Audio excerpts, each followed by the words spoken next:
Hello students, कैसे हैं आप सब। आशा करता हूं कि आप सब ठीक होंगे। आज आप देखेंगे कि रूस और यूक्रेन के बीच मतभेद के कुछ कारण, उनके बारे में आज जानेंगे। आशा करता हूं कि आपको ये समझ में आएंगे। क्या आज आप कोई भी न्यूज़पेपर या टीवी के ऊपर जब खबर देखते हैं तो आपको हर जगह एक ही खबर मिलती है कि रूस और यूक्रेन के बीच युद्ध, यानी कि इन दोनों देशों के बीच मतभेद के कारण क्या है। तो आइए इसके बारे में जानें। यूक्रेन एक पूर्वी यूरोप का एक गरीब देश है, लेकिन यहाँ पर भ्रष्टाचार चरम सीमा पर है।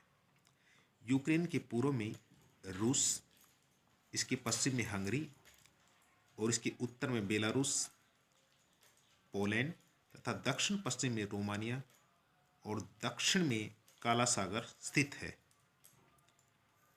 यूक्रेन के जो राष्ट्रपति व्लादिमीर जेलेंस्की हैं,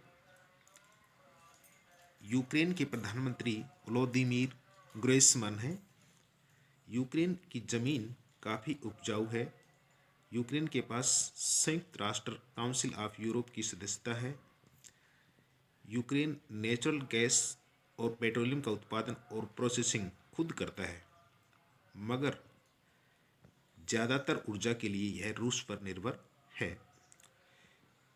जब दूसरा विश्व युद्ध शुरू हुआ 1939 से 1945 के बीच, तो इसके बाद पूरे वर्ल्ड में दो महान शक्तियाँ जिनके पास सुपर पावर थी, अमेरिका और सोवियत संघ।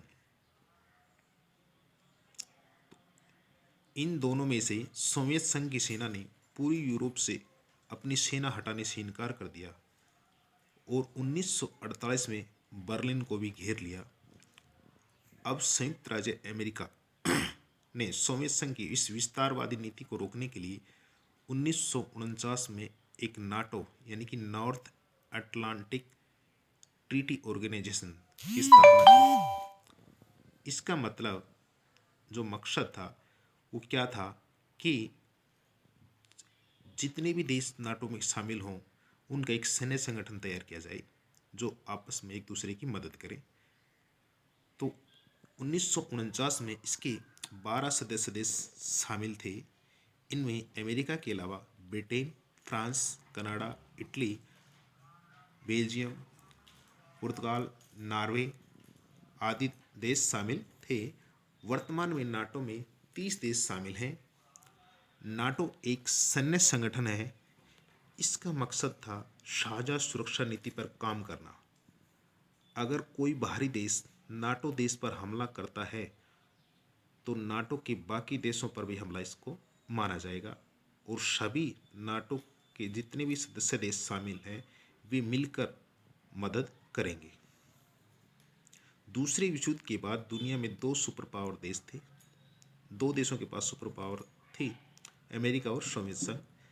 सोवियत संघ 25 दिसंबर 1991 को टूट गया और इसमें 15 देश स्वतंत्र हो गए। अब दुनिया का एकमात्र देश जिसके पास सुपर पावर है बच गया, वो था अमेरिका। अमेरिका ने नाटो से अपना दायरा बढ़ाया और ज़्यादातर सोवियत संघ के जो देश स्वतंत्र हुए थे वे सभी नाटो के सदस्य बन गए। 2008 में यूक्रेन और जॉर्जिया को भी नाटो में शामिल करने का न्योता दिया गया।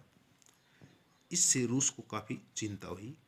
रूस को लगा कि अगर जॉर्जिया और यूक्रेन नाटो के सदस्य हो जाएंगे तो रूस पूरी तरह से नाटो देशों से घिर जाएगा और अमेरिका यूक्रेन में नाटो की मिसाइलें स्थापित कर देगा, जिससे रूस को हमेशा खतरा रहेगा। रूस अपना विस्तार नहीं कर सकेगा। इसलिए उसने यूक्रेन के नाटो में शामिल होने पर असहमति जताई और रूस चाहता है कि यूक्रेन के ऊपर रूस का ही कब्जा बना रहे, क्योंकि उसमें ज़्यादातर रूसी भाषा बोलने वाले लोग हैं और यूक्रेन के पश्चिमी हिस्से के लोगों में राष्ट्रवादी भावना भी पनप रही है। तो इस तरह रूस और यूक्रेन के मध्य विवाद के कारण ये थे।